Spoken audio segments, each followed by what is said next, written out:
एक घर और एक कपल जिनकी जिंदगी हमेशा के लिए बदल गई। ये कहानी सिर्फ डर की नहीं, उम्मीद की भी है। तो सोचिए, क्या हो जब एक बेबस जुड़ा एक ऐसे घर में जाए जिसका अतीत बहुत काला हो। शादी के 5 साल, सब रिपोर्ट्स नॉर्मल, पर घर में बच्चे की किलकारी नहीं गूंज रही थी। उनकी जिंदगी में बस दुख था। रजनी को लगता था कि उसकी सारी कामयाबी बेकार है। आखिर उसे बांटने के लिए कोई अपना बच्चा तो था नहीं।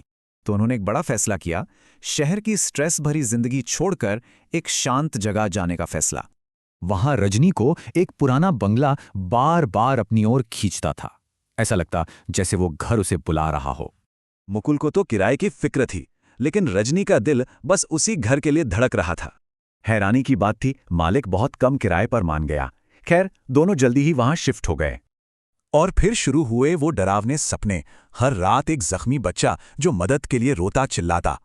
वो बच्चा हर रात सपने में चिल्लाता, माँ मुझे बचा लो।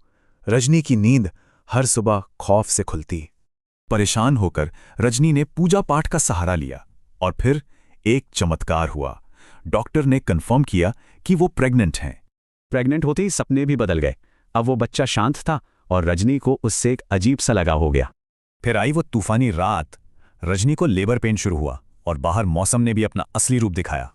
तूफान इतना तेज था कि आंगन का पुराना पीपल का पेड़ जड़ से उखड़ गया और साथ में उखाड़ लाया एक गहरा राज।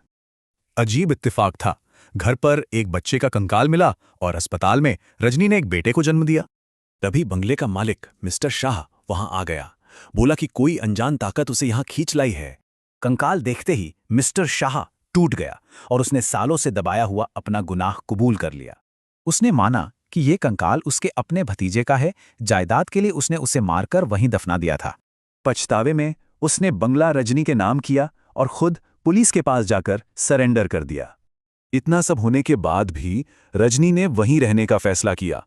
अब वो घर उसके बेटे की हंसी से गूंजता था। कई साल बाद रजनी को एक पुरानी तस्वीर मिली। उसमें वही बच्चा था जो उसके सपनों में आता था। अब सब कुछ साफ हो गया था।